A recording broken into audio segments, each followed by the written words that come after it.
नारायण नारायण नारायण नारायण। आज दीपावली है।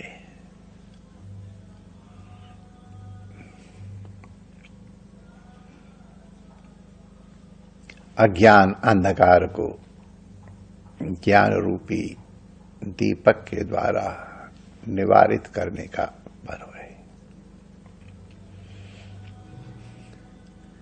जो प्रकाशित करे उसे दीपक कहते हैं। ये प्रकाश का पर्यायवाची है। परमात्मा का, गुरु का और शास्त्र का,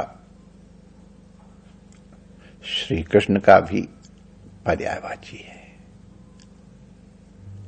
ये सब ये न कि इन प्रकार अंधकार का निवारण करते ही हैं।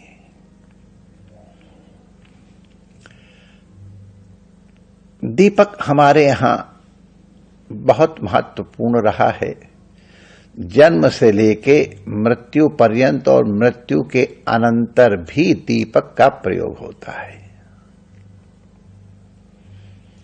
किसी भी कार्य के प्रारंभ दीपकम प्रज्वाल्य गंध पुष्पादि भी संपूज्य, तो उसको कर्म साक्षी कहा जाता है। जो संध्या समय दीपक मंदिर में जलाया जाता है उसे अर्चना दीप या आरती दीप कहते हैं। जो सौभाग्यवती माताएं या और कोई भी दीपक तुलसी के आगे प्रदीप्त करते हैं उसे नंदा दीप कहते हैं। वृक्ष के मूल में जब दीपक प्रज्वलित किया जाता है उसे वृक्ष दीप कहते हैं। जब उसे छत पे या किसी बांस इत्यादि ऊंचे आधार के ऊपर लटका के जलाया जाता है उसे आकाश दीप कहते हैं। जब इसे नदी या सरोवर के तट पे जलाते हैं तो उसे जलदीप कहते हैं। जब दीपावली के दिन पराम्बा भगवती लक्ष्मी के आगे जलाया जाता है तो इसको लक्ष्मी दीप कहते हैं। वैसे सुवर्ण दीप, रत्न दीप आदि बहुत से नाम हैं। लेकिन जैसा बताया गया कि संकल्प, स्थल और प्रयोजन की दृष्टि से इनके भिन्न भिन्न नाम हैं। तात्पर्य सबका वही, ये मंगलप्रद है। दीपदान का बड़ा महत्व है। पहले जब लोग यात्रा करने जाते थे तो घर की माताएं, कई हमारे पति, हमारे पुत्र, हमारे पिता समुद्र में मार्ग न ढूंढ पावे तो उनके लिए एक आकाश दीप जलाया जाता था। तो दीपदान का बहुत महत्व है और कार्तिक के महीने में तो विशेष करके बहुत महत्व होता है। प्रतिदिन कार्तिक में दीपदान किया जाता है। आते हैं यमुना जी में दान करते हैं। ये दीपोत्सव है। समग्र भारत में ये मनाया जाता है अलग अलग भावों को लेकर के। आसेतु हिमाचल इसे और अटक से कटक तक, परशुराम कुंड तक इसो किसी न किसी रूप में अवश्य मनाया जाता है। दक्षिण भारत में इसे जब नरकासुर को भगवान श्री कृष्ण ने संहार किया था तो उसके उत्सव में ये भूमि का पुत्र है और बहुत दुर्दांत रहा और भगवान की कृपा से ही इसका नाश हुआ। तो इसलिए उस विजय की प्रसन्नता में दक्षिण भारत में दीपदान दीपोत्सव होता है। उत्तर भारत में विशेष करके रघुनाथ जब लंका से विजय करके आए हैं तो उनकी विजय के और आगमन की प्रसन्नता को द्योतित करने के, प्रकट करने के लिए घर घर दीप जलाए गए थे। प्राचीन काल से ये चला आ रहा है। विभिन्न साहित्य ग्रंथों में से किसी ने कौमुदी महोत्सव के रूप में नाना प्रकार से इसके नाम लिए जाते हैं। इस दिन लक्ष्मी और गणेश का पूजन विशेष रूप से किया जाता है। लक्ष्मी के दो स्वरूप हैं, एक भूदेवी, एक श्रीदेवी। चल लक्ष्मी भूदेवी है, अचल लक्ष्मी भूदेवी है, चल लक्ष्मी श्रीदेवी है। दोनों का ही पूजन होता है।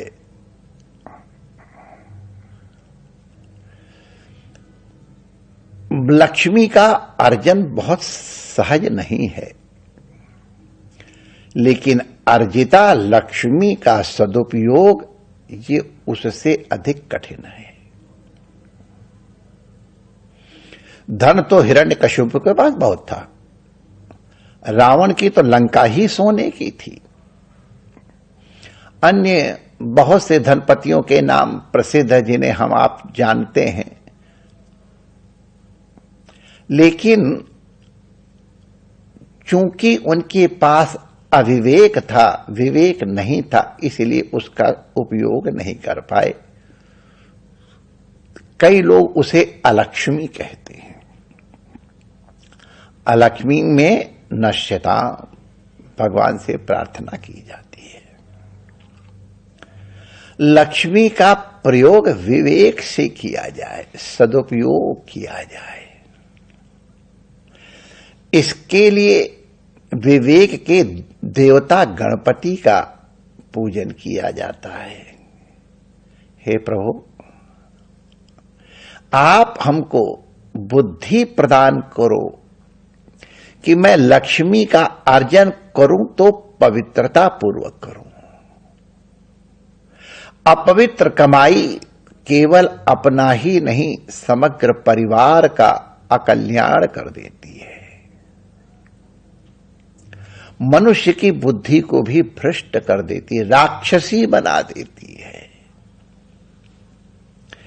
इसलिए गणपति बाबा से प्रार्थना की जाता है, हे बाबा, हम लक्ष्मी तो कमाएं, लेकिन लक्ष्मी कमाने के साधन भी हमारे पवित्र हों। लक्ष्मी कमाने के हमारे संकल्प भी पवित्र हों। जब ये पवित्र लक्ष्मी विष्णु पत्नी बन के आवे तो उसका व्यय भी हम विवेक पूर्वक कर सकें। हमको याद है दिल्ली में जब ये नियो रिच हुए थे, शायद लेट 70s और अर्ली 80s की बात है, तो एक जने को उनके पास थोड़ा धन आया था। आप विश्वास करेंगे, 100 रुपए का नोट जला करके उन्होंने अपनी सिगरेट जलाई थी, शो ऑफ के लिए कि आई कैन अफोर्ड। ये अलक्ष्मी है और उसको अविवेक कहते हैं, जो दुरुपयोग किया जा। उस 100 रुपए से अगर वो प्रयास करते तो कम से कम 10 भूखे लोगों का पेट बहुत अच्छे ढंग से भर सकता था। अधिक कई वाले के 10 का तो बहुत अच्छा भर सकता था उस समय। तो ये विवेक आवश्यक है। हम मितव्ययी हों, लक्ष्मी का प्रयोग आत्म कल्याण के लिए ही करें। आत्म कल्याण के लिए आवश्यक है कि परिवार का कल्याण हो। आत्म कल्याण के लिए आवश्यक है कि समाज का कल्याण हो। आत्म कल्याण के लिए आवश्यक है कि राष्ट्र का कल्याण हो। आत्म कल्याण का ही एक रूप है विश्व का कल्याण हो। विश्व में केवल मनुष्य ही नहीं, पशु पक्षियों का भी,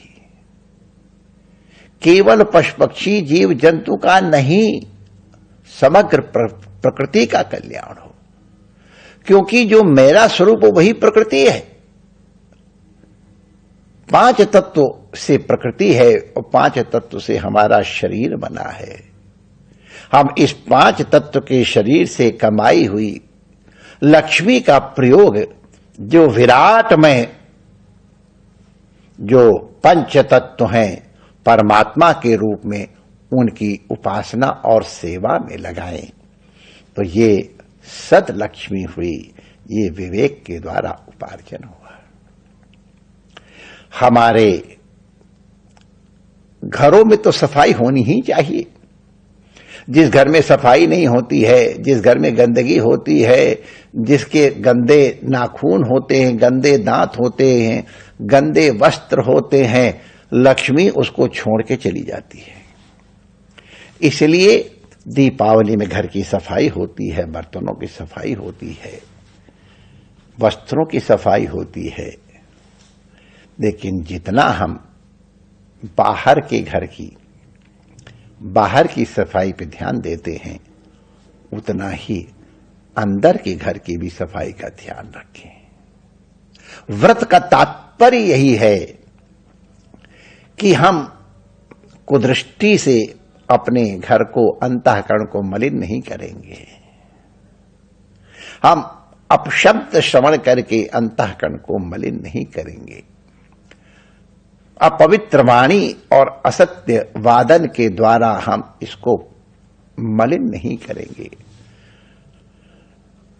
ये बाहर का प्रकाश इस दीप के द्वारा और अंतःकरण को प्रकाशित करें अध्यात्म दीप के द्वारा।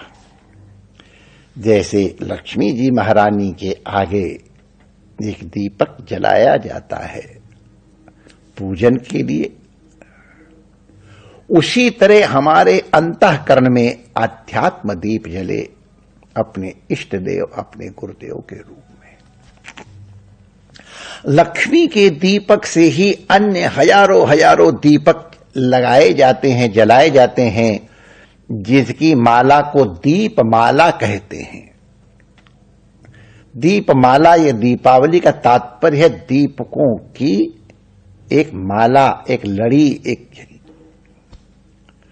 तो उस दीपक से समग्र दीपक जलते हैं। उसी प्रकार हमारे अंतःकरण में जो अध्यात्म दीप बन के श्री रमण बिहारी आए हैं, सद्गुरुदेव भगवान आए हैं, उन्हीं के प्रकाश से हम सबको आलोकित करें। तस्य भाषा सर्वविदम विभाति। हर घट में वही रमण बिहारी विराजमान है। इस रूप में हर घट में अगर हम दीपक के रूप में भगवान के दर्शन करेंगे तो हमारे अंतःकरण की दिवाली हो जाएगी। बाह्य दिवाली बहुत आवश्यक है और इसको संयम पूर्वक मनाना ही चाहिए। हमारे कई लोग, तांत्रिक लोग, इसको मोहरात्रि के रूप में मानते हैं। 3 रात्रियां हैं विशेष करके वर्ष में, एक कालरात्रि, एक महारात्रि, एक मोहरात्रि। महारात्रि तो शिवरात्रि को कहते हैं। कालरात्रि और मोहरात्रि के विषय में मतभेद है। कुछ लोग होलिका को मोहरात्रि कहते हैं और दीपावली को कालरात्रि कहते हैं। बंगाल में जैसे काली पूजा इत्यादि होती, इस दृष्टि से।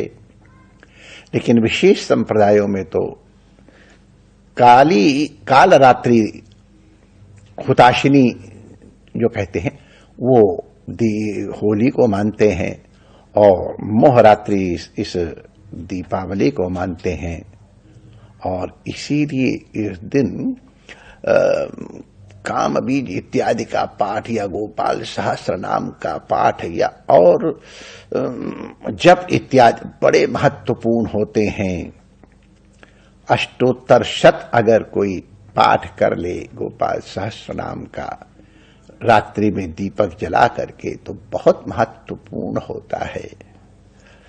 तो ये इसको तंत्र साधना की दृष्टि से, भक्ति साधना की दृष्टि से, कर्म साधना की दृष्टि से, ज्ञान साधना की दृष्टि से किसी भी प्रकार से अंधकार निवारण पूर्वक प्रकाश की अवाप्ति हो, इसके लिए ज्ञान और विवेक के इष्ट देवता के रूप में भी लक्ष्मी गणेश का पूजन होता है। हम व्यापार भी करें तो विवेक पूर्वक करें, कोई कर्म करें वो भी विवेक पूर्वक करें, दान करें तो भी विवेक पूर्वक करें, आदान करें तो भी विवेक पूर्वक करें, वाणी का प्रयोग करें तो विवेक पूर्वक। हमारे जितने आचरण हो वो प्रकाशमय और विवेकपूर्ण हो।